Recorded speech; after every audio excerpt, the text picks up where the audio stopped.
Welcome to the Explainer. Now, when you picture water damage, you probably just imagine, a puddle on the floor or maybe a dripping ceiling. But the reality? Oh, it's a high-stakes, invisible war happening right inside your walls, under your floors, and in the very structural supports of your home. It's basically a battle dictated by chemistry, physics, and most importantly, time. So today, we're breaking down the exact science of water damage and looking at how professional restorers actually stop this silent destroyer right in its tracks. All right, let's start with a number, 24. Honestly, if there's only one thing you take away from this entire explainer, let it be this exact number. You have exactly 24 hours. That is your critical window before irreversible mold colonies begin to form in a water-damaged property. We're not talking days here and definitely not weeks. It is literally a matter of hours. From the exact second a pipe bursts or a roof leaks, that moisture clock starts ticking. If you give those naturally occurring mold spores just 24 hours of moisture on a porous surface, like, say, drywall, they're going to establish colonies that can completely devastate a building's integrity, not to mention your health. And local geography and infrastructure can dramatically accelerate that ticking clock. Take Fairfax, for example.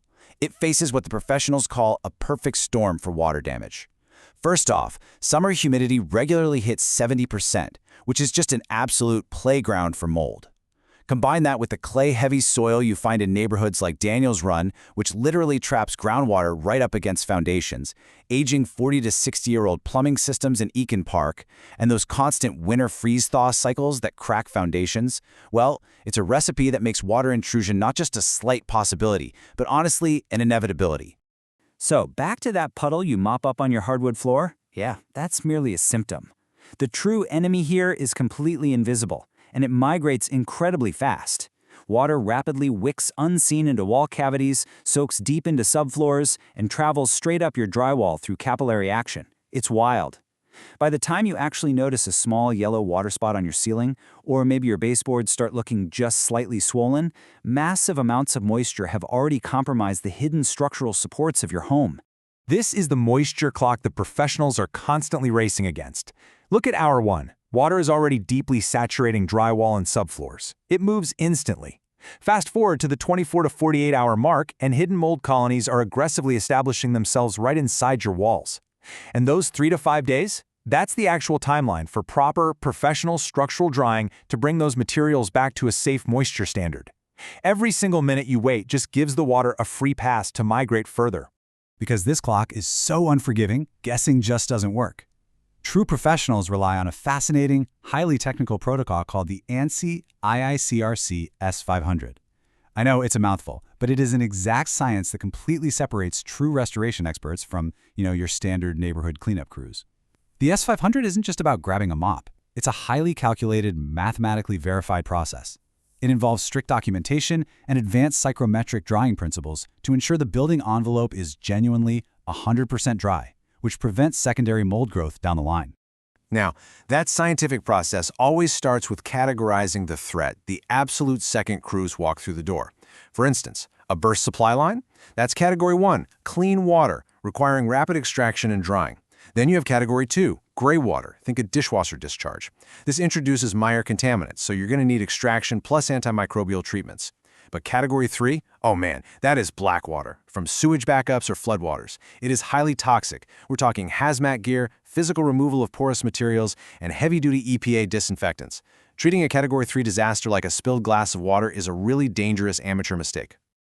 There's a really great mindset among the pros in this industry. We don't just run fans and hope moisture evaporates. And that hits the nail on the head. This is the core of psychrometric drying. Professionals do not guess. They measure exact temperatures and humidity levels to engineer an environment so incredibly dry that the moisture trapped deep inside your wood framing has literally no choice but to evaporate out and into the air. By manipulating the physics of the room, calculating grain depression, airflow, all that good stuff, they force the water out of solid materials where it can be captured by massive industrial dehumidifiers. So what does this protocol actually look like in action? Well, usually within the first 60 minutes of an emergency call, crews are executing 4 foundational steps. Step 1, rapidly extract as much standing water as physically possible. Step 2, bring out the high-tech gear. We're talking thermal imaging and moisture mapping to hunt down the invisible water hiding behind your walls. Step 3, launch that psychrometric dehumidification process we just talked about. And finally, Step 4, seamlessly reconstruct the property. But, and this is absolutely crucial, only after the scientific data proves it is totally dry. And hey, this is exactly why DIY cleanup is so risky. Homeowners tend to rely on visual checks and basic box fans. You know the drill. If the carpet feels dry to the touch, you figure the job is done, right? Well, actually, scratch that. Feels dry is a very dangerous illusion. Pros use thermal imaging cameras to map temperature drops hidden inside walls and moisture meters to mathematically measure the exact water content in the wood. Relying on basic fans and a quick touch test is pretty much exactly how you end up with a massive, hidden mold problem just a few months later.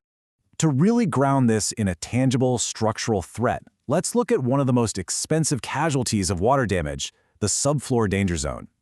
Plywood and OSB, which by the way most modern subfloors are made of, absorb water incredibly fast. Once they're saturated, the glue holding the wood layers together literally fails. The wood swells, it warps, and it separates in a process called delamination. This creates a dark, damp, hidden trap that is just perfectly suited for massive mold growth. It basically turns into an all-inclusive resort for mold spores right under your feet, and if ignored, you're looking at a total replacement. And as you might guess, all that structural damage translates very quickly into hard dollars. Hardwood floors can sometimes be saved through professional refinishing, which runs around $3 to $8 per square foot. Laminate? Yeah, that almost always requires full replacement, costing $2 to $8 a square foot. But if that water reaches the plywood or OSB subfloor we just talked about, you are adding another $2 to $4 per square foot for a total tear-out, right on top of those surface flooring costs. To put it simply, every hour you wait, the water travels deeper, turning what could be a simple drying job into a catastrophic structural rebuild. Because these costs escalate so incredibly fast, successfully navigating the insurance maze is critical. Generally speaking, insurance covers sudden accidental events like a burst pipe or a sudden appliance failure, but they will routinely deny claims for gradual damage or maintenance neglect. And that is exactly why adhering to that strict S500 standard is your absolute lifeline here. Insurance adjusters don't just want a bill, right? They want hard data. They need the daily moisture logs, the thermal imaging photos, and the psychrometric readings to prove the loss and seamlessly approve the claim. Plus, a lot of pros offer direct billing, which really removes that upfront stress for homeowners.